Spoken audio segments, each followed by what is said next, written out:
Hello, j'espère que tu vas bien, que tu es bien installé confortablement avec ton petit café et que tu es prête pour ce nouvel épisode de podcast de la semaine. Donc bienvenue sur Oli le podcast.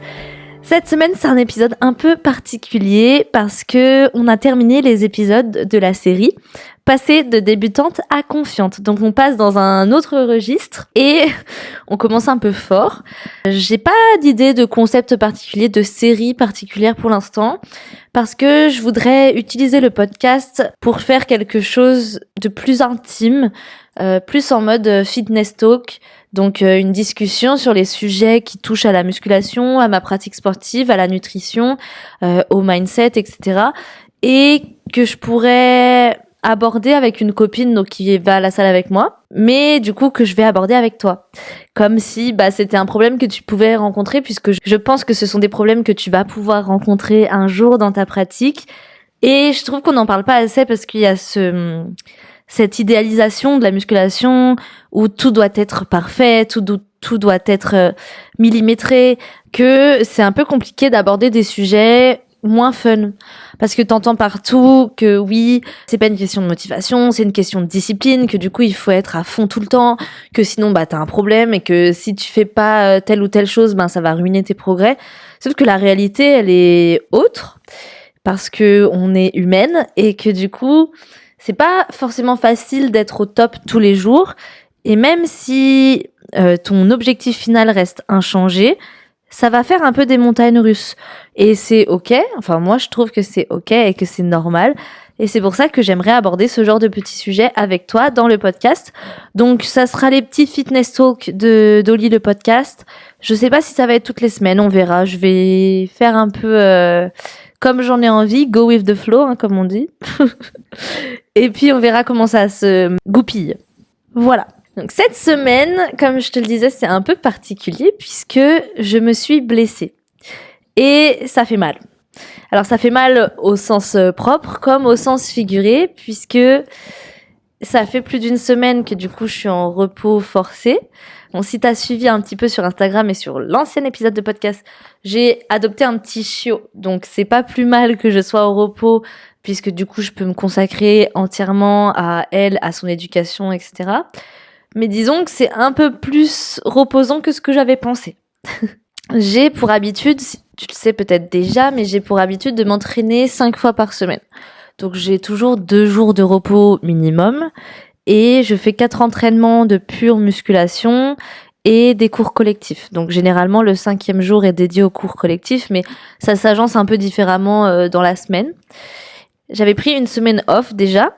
Et pour récupérer mon chien, m'en occuper correctement, et puis je m'étais dit qu'une semaine comme ça de grosse deload, pour le coup de repos total, me ferait pas de mal, puisque j'étais épuisée. Je pensais pas si bien dire, j'avais sous-estimé mon épuisement. Ça, c'est des choses que je te dis régulièrement, mais écoute ton corps, c'est hyper important, j'en suis la preuve vivante, parce que tu peux voir des choses comme simplement de la fatigue ou peut-être ralentir le rythme, où tu te dis ouais mais c'est parce que j'ai pas assez dormi ou j'ai pas assez mangé, et tu trouves toujours des excuses parce qu'en fait on fait pas forcément attention, sauf que ça peut s'avérer plus grave que prévu et tu peux vraiment te blesser, ça n'arrive pas qu'aux autres. Moi j'avais un peu ce truc de me dire non mais de toute façon je me suis jamais fait mal, je sais pas aujourd'hui que je vais me faire mal, ce que je fais aujourd'hui je l'ai déjà fait 15 fois, j'ai déjà forcé plus que ça et je me suis pas blessée, donc je vois pas pourquoi là ça va m'arriver. Donc j'ai quand même pris une semaine de repos total qui m'a fait vraiment du bien, et on a un cours collectif qui est un cours de kettlebell dans lequel on fait un enchaînement de mouvements, et ça fait plusieurs semaines que c'est les élèves du cours donc qui font le flow, et j'ai une amie qui devait faire le cours cette semaine-là. Donc je lui ai dit écoute, je vais venir juste pour ton cours parce que j'ai envie de voir ce que t'as fait, et puis que elle m'avait encouragée pour faire le mien, etc. Donc je me voyais pas ne pas être là. En plus c'était de la mobilité, donc je me suis dit ça va être tranquille, je vais pas trop forcer, easy. On fait le flow, donc tout se passe bien, vraiment tout était fluide. Son flow était vraiment cool, et sauf que je sais pas, on part sur un IMOM. Donc un IMOM, c'est un enchaînement toutes les minutes, enfin en l'occurrence là c'était toutes les 2 minutes, donc tu fais rentrer ton enchaînement dans les 2 minutes, et le temps qui te reste sur ces 2 minutes-là, tu le prends en temps de repos. Et après tu enchaînes de nouveau l'entraînement. Et on a fait 4 tours. Donc moi tout se passe bien, enfin vraiment j'avais retenu le flow, je le trouvais sympa, j'avais aucun problème sur aucun mouvement. Et vient le 3e tour, le dernier mouvement. Je fais le mouvement et je pense que j'ai été un peu trop rapide sur l'exécution, puisque pour moi c'était acquis. J'avais pas besoin de trop réfléchir, donc j'ai fait le mouvement sans trop réfléchir. C'était une extension de hanche. Et donc je vais sur le mouvement, je fais mon extension de hanche et là j'entends 4 claques. Comme si on avait une poignée de pattes dans la main qu'on avait broyée, donc ça a fait vraiment un bruit net quoi. Et je me suis dit, ah. Et donc je me suis dit c'est bizarre. Et en fait à l'intérieur j'ai senti comme une torsion, comme s'il y avait quelque chose qui s'entortillait d'un coup autour d'un os ou je ne sais pas. Et c'est devenu hyper rigide. Donc plus aucune fluidité dans ma hanche, parce que du coup c'est au niveau du psoas, donc du psoas gauche. Donc le psoas c'est un muscle qui relie la hanche et la cuisse, vulgairement. Et du coup c'était à ce niveau-là. Donc je me suis dit mince, comment je vais faire ? Donc j'ai essayé de me lever, ça allait à peu près. J'ai essayé de faire un étirement et là impossible. Enfin vraiment j'ai eu super mal, je suis retombée. Et je me suis dit ah donc c'est plus grave que ce que je pensais. Donc là j'ai eu envie de pleurer, hein, clairement. Et je me suis dit que ça allait prendre un petit peu de temps du coup à se remettre. Sauf que ça a refroidi. Donc sur le moment, tu vois, tu te dis bon, j'ai mal, mais c'est encore chaud, donc tu mesures pas trop la douleur encore. Puis ça a refroidi et j'arrivais plus à monter d'escalier. Donc je me suis dit ouais, là va falloir consulter. Bien sûr, j'avais déjà prévu de consulter, mais je me suis dit c'est peut-être plus urgent que ça en a l'air. Et donc j'ai rendez-vous demain. Enfin, au moment où j'enregistre l'épisode, j'ai rendez-vous demain. Donc je te tiendrai au courant bien sûr sur Instagram. Mais tout ça pour dire que je me suis blessée et que je suis au repos forcé, puisque tant que je ne sais pas ce que c'est et que je ne sais pas comment on va réparer ce qui s'est passé, je ne peux pas prendre le risque de faire un mouvement qui risque d'aggraver la situation. Donc déjà, première leçon de cet épisode de podcast, si tu t'es blessée, sois patiente, c'est hyper important. Ton corps ne peut pas se remettre si tu ne lui laisses pas le temps de faire les choses correctement. Une blessure, ça se remet pas du jour au lendemain, ok ? C'est ton corps qui doit renouveler des cellules, prendre le temps de réparer ce qui a été cassé, brisé, déchiré. Et ça, c'est qu'avec du repos. Si tu continues d'infliger un stress à cet endroit-là de ton corps, ça pourra jamais se remettre correctement. Donc je sais que c'est très très très frustrant parce que quand tu as des objectifs physiques, que la salle de sport c'est ta routine, parce que moi clairement c'est ma routine, enfin c'est ma sortie quotidienne obligatoire. Et ça me fait vraiment du bien. Si je ne fais pas de sport, je deviens un peu folle. Donc là, ça va, j'ai un petit chiot pour m'occuper. C'est comme si j'étais une bombe à retardement un petit peu. Le sport, ça me fait du bien parce que ça me permet d'extérioriser, ça me fatigue. Donc après, je suis plus calme et ça me permet de déstresser. Donc c'est vrai que là, de pas avoir ce petit échappatoire au quotidien, c'est un peu rude. Et je sais que c'est que j'ai trop forcé, j'ai trop retardé le moment de ralentir. Et c'est mon corps qui m'a dit, là, t'es allé trop loin. Et du coup, je peux pas, en plus de ne pas l'avoir écouté jusqu'à présent, ne pas l'écouter maintenant. Ça serait complètement idiot. Mais si tu es dans mon cas ou que tu as déjà été dans ce cas-là de t'être blessé ou de devoir ralentir pour X ou Y raison, la première chose à faire, c'est de ne pas culpabiliser. Ça sert à rien. Tu apprends de tes erreurs. Tout le monde se blesse. Regarde les athlètes de haut niveau, ils sont blessés souvent parce qu'en fait, tu pousses ton corps vers ses limites. Même si tu écoutes ton corps, que tu apprends à l'écouter, des fois les limites sont un peu floues et tu penses bien faire, mais finalement il te rappelle à l'ordre et tant pis. Ça peut être hyper frustrant, ça peut être grave. Moi j'ai de la chance, c'est pas très grave. Il y a des blessures qui peuvent être plus graves que ça et prendre beaucoup de temps à se remettre.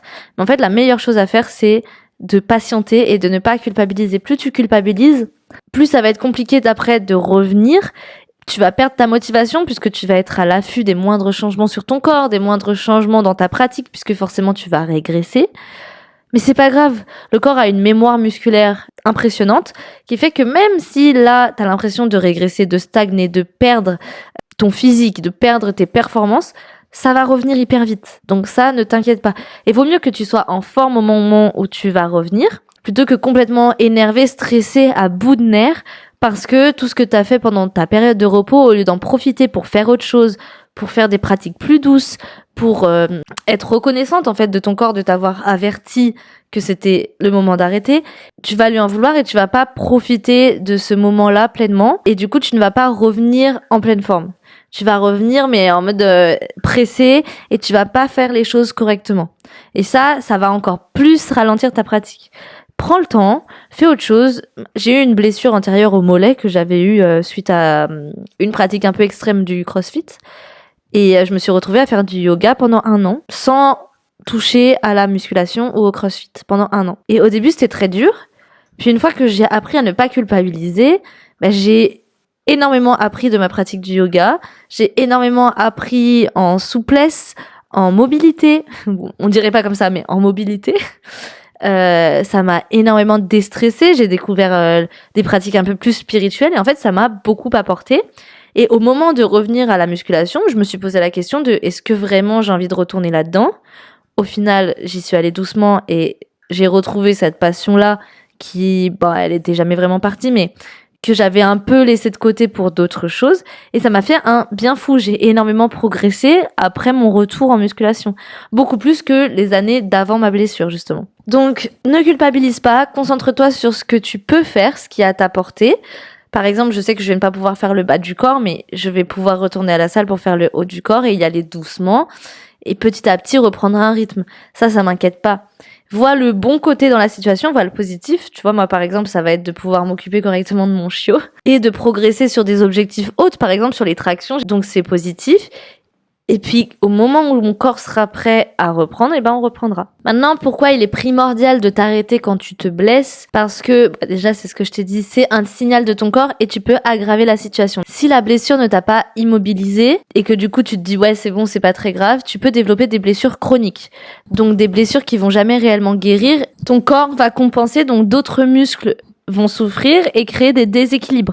Par exemple, si tu t'es blessé à la jambe gauche et que du coup tu compenses beaucoup avec la jambe droite pour moins souffrir de la jambe gauche, tu vas créer un déséquilibre sur la jambe droite et potentiellement mener à la blessure sur la jambe droite. Et enfin, tu vas perdre plus de temps. Donc quelque chose qui pourrait durer 2 semaines va au final peut-être durer 6 mois parce que tu n'as pas pris le temps de repos nécessaire sur ces 2 semaines-là et que du coup, tu as aggravé la situation et retardé la guérison. Si tu prends les 2 semaines nécessaires que ton corps se remet complètement, ça sera beaucoup plus bénéfique pour la suite et pour tes progrès plutôt que de repousser le moment, de t'entraîner un peu par-ci par-là et du coup de faire durer la guérison pendant 6 mois. Maintenant, comment éviter les blessures ? Alors, premièrement, t'échauffer et travailler ta mobilité. Donc, un échauffement de 5 à 10 minutes avant ton entraînement est nécessaire pour préparer ton corps, ton esprit à l'entraînement qui va suivre. Et travailler ta mobilité, donc ton corps dans différentes positions pour lui permettre d'être moins rigide et d'avoir une meilleure amplitude sur certains mouvements. Enfin, et c'est hyper important, je pense que c'est le truc à retenir de cet épisode de podcast, c'est écouter tes sensations. Donc s'il y a quelque chose qui te gêne, qui te dérange, une petite douleur que tu penses insignifiante, une fatigue extrême, prends le temps de réfléchir à ce qui se passe, arrête-toi, repose-toi, analyse la situation et reviens de plus belle. Ça sera beaucoup mieux que de te blesser. Ne néglige pas la récupération, donc que ça soit avec ton sommeil, avec ton alimentation, avec des petits moments pour toi. Par exemple, si tu veux te faire masser, aller chez l'ostéo, des choses comme ça peut être très bénéfique pour ta pratique. Et enfin, travaille ta technique et adapte la charge. Ça ne sert à rien de faire de l'ego lifting et de vouloir prendre plus lourd parce que les autres prennent lourd et que tu te compares et que tu te sens nul à ce poids-là, etc. De 1, si ta technique est mauvaise, tu vas te faire mal. Et de 2, tu n'auras pas forcément plus de résultats. Puisque si tu fais mal le mouvement avec une charge plus lourde, tu vas juste te faire mal et pas du tout prendre en masse musculaire. Maintenant que tu as les conseils nécessaires pour éviter la blessure, on va être un peu plus authentique, un peu plus transparente parce que je suis coach sportive, j'ai de l'expérience, je fais de la musculation depuis un moment et pourtant je me suis blessée. Comme quoi, personne n'est à l'abri et j'ai décidé d'être vulnérable sur le podcast et dans mon contenu pour te montrer que moi aussi ce sont des choses qui peuvent m'arriver, que tout ce que je te dis ça s'applique aussi à moi et que je dis pas ça dans le vent. Ça serait te mentir que te dire qu'une coach sportive ça ne se blesse jamais. Moi je suis encore à la recherche de performance et d'objectifs physiques.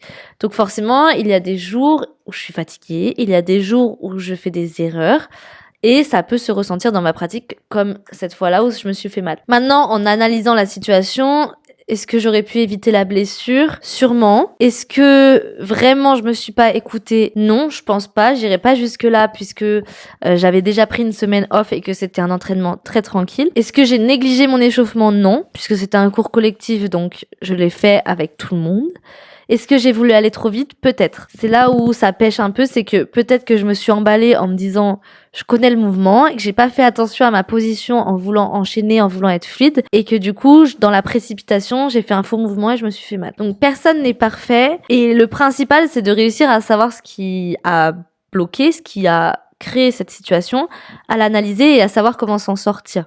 À mes yeux en tout cas, peut-être que au tien non, mais à mes yeux en tout cas, et c'est pour ça que je t'en parle aujourd'hui, pour toi t'éviter de faire les mêmes erreurs que moi. Je pourrais être dégoûtée de m'être blessée, je pourrais voir ça comme un échec, me sentir nulle, me dire que de toute façon j'ai aucune légitimité à coacher qui que ce soit, que c'était une blessure bête et que j'aurais dû m'écouter plus et que du coup ça remet en question toute ma vie et toute ma pratique sportive et tous mes progrès. Non, pas du tout. En réalité, je suis reconnaissante. Je dirais pas que je suis contente de m'être blessée, hein. Loin de là, ça fait mal, c'est pas agréable, j'ai des examens à passer, je vais devoir aller voir plein de médecins, donc c'est pas hyper fun. Mais c'est pas grave, je relativise beaucoup et je me dis que c'est le fait d'avoir poussé mon corps sur des semaines et des mois et d'avoir sous-estimé la charge mentale que j'avais là-dessus et la charge physique que je m'étais imposée, malgré tous les moments où je me suis dit je suis fatiguée, d'avoir sous-estimé parce que j'avais déjà fait bien plus avant et qu'il ne m'était rien arrivé, et de me dire non mais là tu peux pas te sentir fatiguée maintenant alors que comparé à ce que tu faisais avant, c'est du pipi de chat. Au final, j'aurais dû m'écouter. J'aurais dû prêter plus attention à ce que mon corps me disait et ça va me servir à ça dans ma pratique. Ça va me servir aussi à pivoter un peu ma pratique pour le futur, à savoir ce que je veux vraiment, à savoir ce sur quoi je veux travailler et comment je veux organiser mes entraînements dans la globalité pour atteindre mes objectifs de façon plus viable et plus équilibrée, puisque visiblement c'était un équilibre qui ne me convenait pas. J'ai toujours pensé être dans un équilibre stable, quelque chose qui me convenait. Je pensais pas faire plus que ce que je pouvais faire. J'avais pas l'impression de pousser à outrance. J'avais l'impression que c'était mon équilibre, que c'était un équilibre costaud, mais que c'était un équilibre qui me convenait parfaitement. Il s'avère que non, donc on va devoir pivoter un petit peu tout ça, mais c'est pas grave du tout. Pour ce qui est de l'aspect physique, est-ce que j'ai peur de grossir? Est-ce que j'ai peur de perdre du muscle? Est-ce que j'ai peur de perdre mes performances? Non. Il y a quelques temps, je t'aurais sûrement répondu oui, mais aujourd'hui, en réalité, non. J'ai rien changé à mon alimentation. Je me fais toujours autant plaisir. Je suis pas retombée dans des travers un peu bizarres. Surtout, je ne fais pas une obsession sur mon physique. Je passe pas des heures à me regarder dans le miroir. Pour tout te dire, je me suis pas regardée dans le miroir depuis 2 semaines. Parce que j'en vois pas l'intérêt. En fait, je sais que mes résultats et que mon physique va revenir de lui-même à partir du moment où je vais recommencer ma pratique et que je pourrais aller encore plus loin puisque j'aurai une connaissance supplémentaire de mon corps et de mes entraînements et de ce dont je suis capable. Et du coup, ça m'effraie pas du tout. Voilà. Donc, je relativise et j'aimerais que toi, tu puisses relativiser aussi dans ces situations-là. Si jamais c'est quelque chose que tu peux ressentir au quotidien, même sans te blesser, mais par exemple, si tu prends une semaine de vacances ou que tu n'as pas pu aller à la salle pendant 2 jours, ce genre de choses, j'aimerais que tu vois les choses différemment et que tu relativises, tout comme moi j'arrive à le faire en ce moment. Donc si cet épisode t'a parlé, si tu aimes bien ce format, si t'apprécies des petits moments comme ça où on discute un peu plus, où c'est peut-être moins expert, plus copine, et que tu voudrais en voir plus souvent et que tu as des sujets par exemple que tu voudrais aborder, je te laisse me le dire en commentaire, t'abonner à la chaîne YouTube ou sur les plateformes de podcast et me rejoindre surtout sur Instagram pour me donner ton avis, pour voir tous les conseils que je peux te donner là-bas puisque je poste quotidiennement. Et surtout, si tu veux me partager d'autres thématiques pour de prochains épisodes de podcast, c'est avec plaisir et tout se passe sur Oli by Marie sur Instagram. J'espère que cet épisode sur Oli le podcast t'aura plu. En tout cas, moi j'ai beaucoup aimé parler de ça avec toi et je te dis à lundi prochain pour un nouvel épisode. Bisous!